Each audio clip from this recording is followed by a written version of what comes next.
Assalamualaikum warahmatullahi wabarakatuh.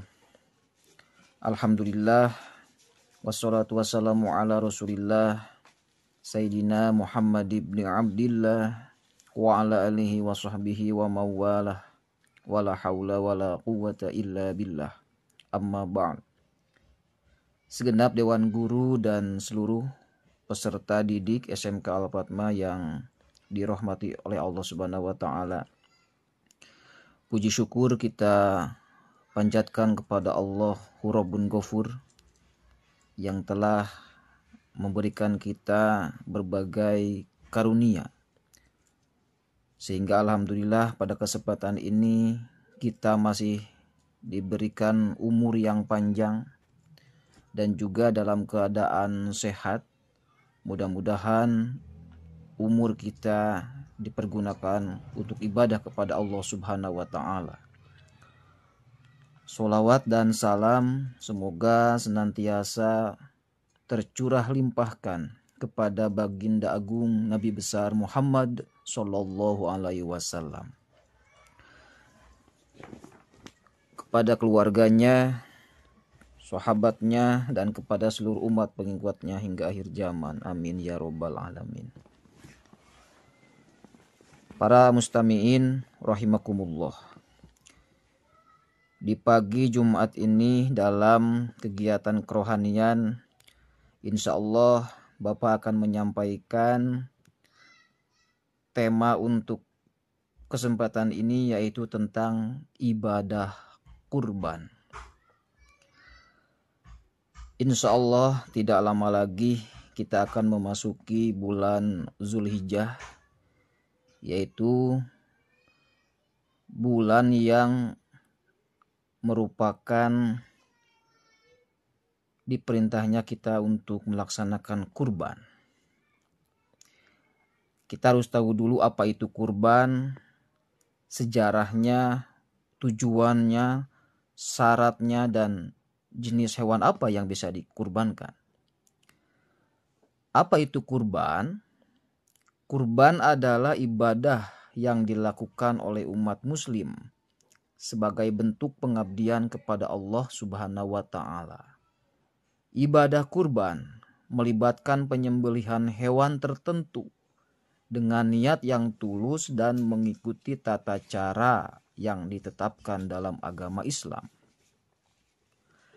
Ibadah kurban dilakukan pada hari raya Idul Adha, yaitu pada tanggal 10 Zulhijjah sampai dengan tanggal ke-13 dalam bulan Hijriyah yang dinamakan hari Tasyrik, yaitu dari tanggal 11, 12 sampai 13. Nah, itulah waktu yang menjadi sah kita melaksanakan kurban. Sejarah kurban itu sendiri dalam agama Islam memiliki akar yang berhubungan dengan kisah Nabi Ibrahim alaihissalam dan putranya Nabi Ismail alaihissalam. Sebagaimana diceritakan dalam Al-Quran, kisah ini menjadi landasan sejarah bagi ibadah kurban yang dilakukan oleh umat muslim. Menurut cerita dalam Al-Quran, Allah Subhanahu wa ta'ala menguji kesetiaan Nabi Ibrahim dengan memerintahkan beliau untuk mengorbankan putranya, Nabi Ismail alaihissalam. Nabi Ibrahim alaihissalam yang taat kepada Allah bersedia melaksanakan perintah tersebut. Namun ketika Nabi Ibrahim bersiap untuk mengorbankan putranya, Allah menggantikannya dengan seekor domba sebagai pengorbanan.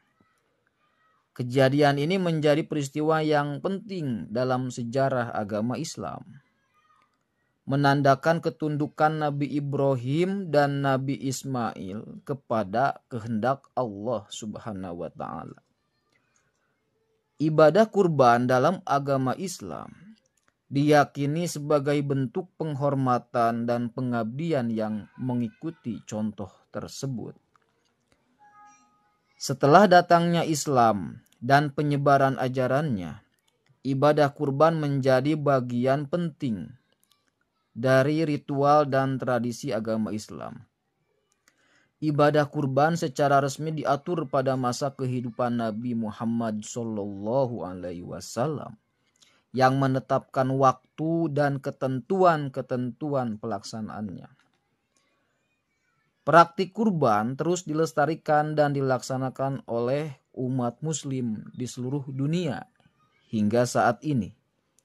Setiap tahun pada Hari Raya Idul Adha, umat muslim yang mampu secara finansial menyembelih hewan kurban sebagai bentuk ibadah, mengikuti contoh ketundukan dan ketaatan Nabi Ibrahim alaihissalam.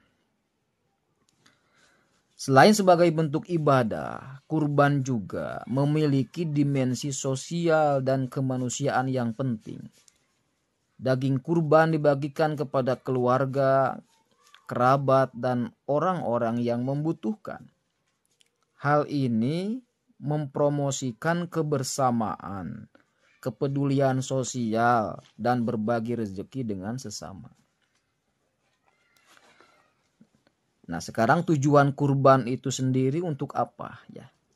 Yang pertama, tujuan kurban itu adalah mendekatkan diri kepada Allah Subhanahu wa taala. Kurban adalah ibadah yang dilakukan sebagai wujud ketaatan dan penghormatan kepada Allah.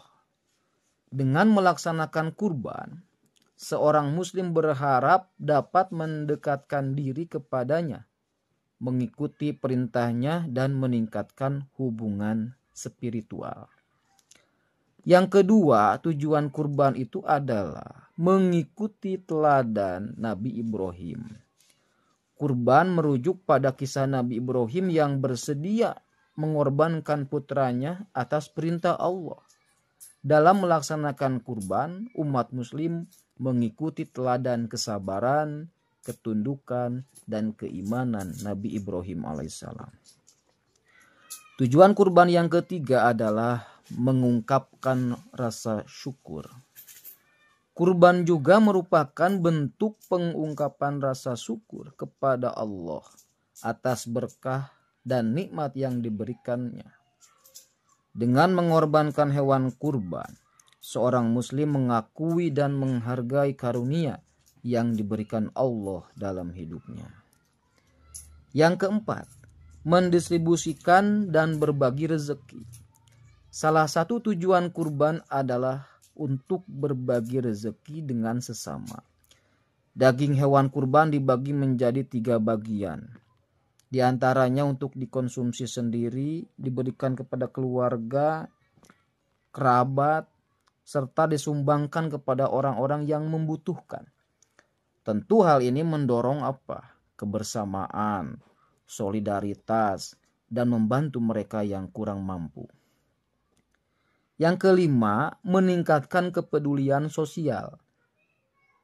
Kurban memberikan kesempatan bagi umat muslim untuk lebih memperhatikan dan membantu mereka yang membutuhkan.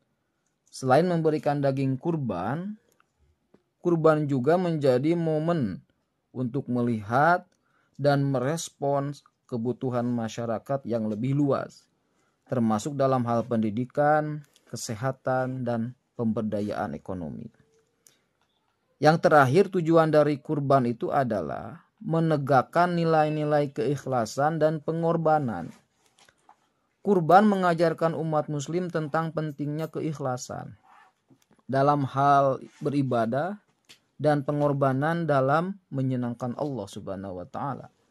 Ketika seseorang rela melepaskan sesuatu yang berharga demi ketaatan kepadanya, ia menunjukkan kesediaan untuk mengorbankan sesuatu yang dicintainya demi Allah.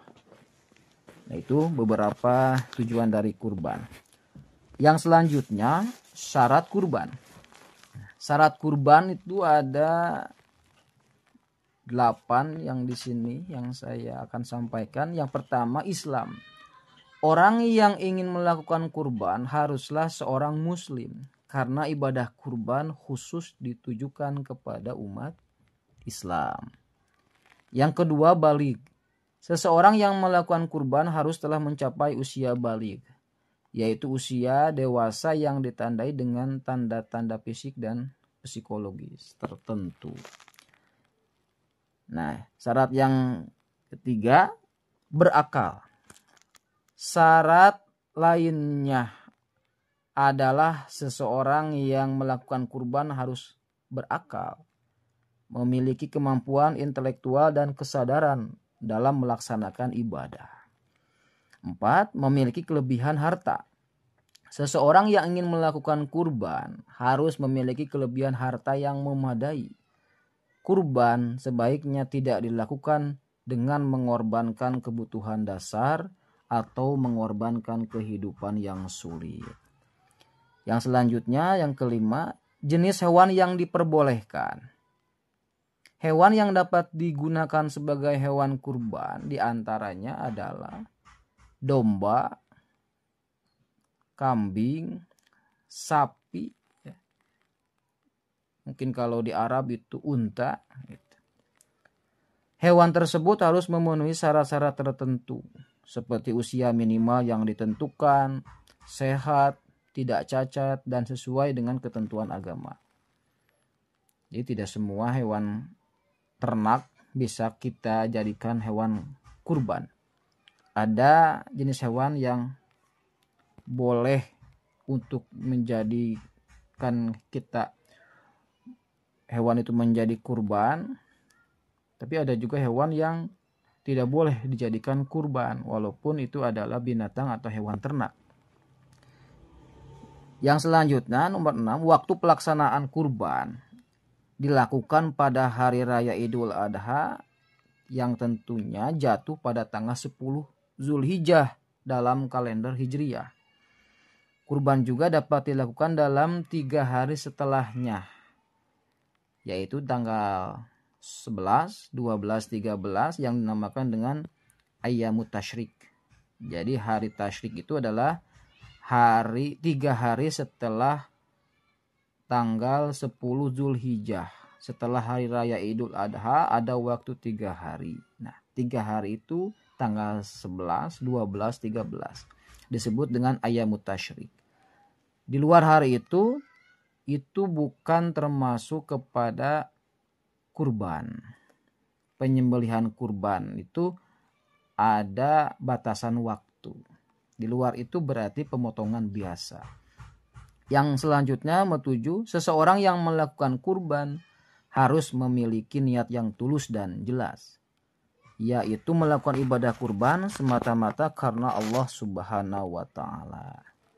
Terakhir, pelaksanaan penyembelihan kurban harus dilakukan oleh orang yang berilmu, berkompeten, dan memenuhi syarat sebagai penyembelih yang halal.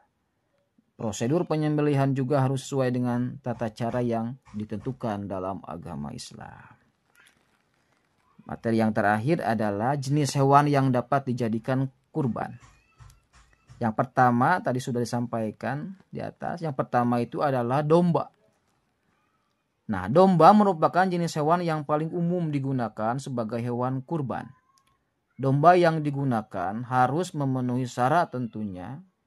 Di antaranya adalah usia minimal, sehat, tidak cacat, dan sesuai dengan ketentuan agama.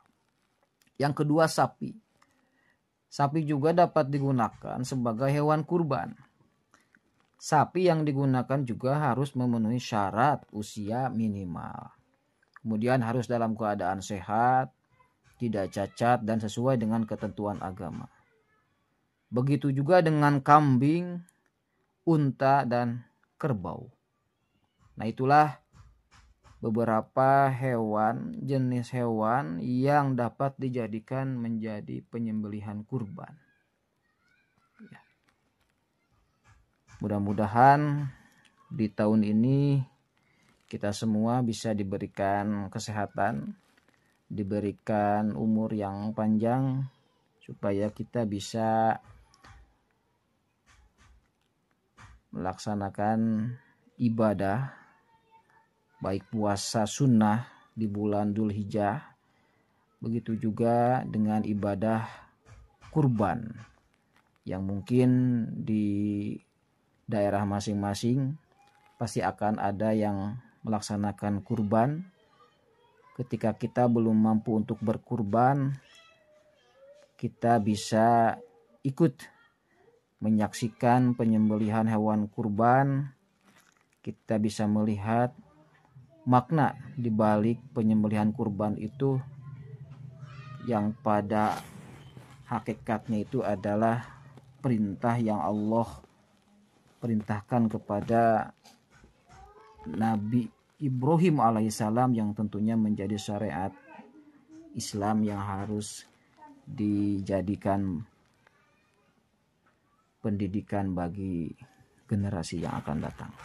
Mungkin itu yang bisa Bapak sampaikan pada kesempatan ini. Mudah-mudahan ada manfaatnya. Terima kasih atas perhatiannya dan mohon maaf apabila ada segala kesalahan. Akhirul kalam, wassalamualaikum warahmatullahi wabarakatuh.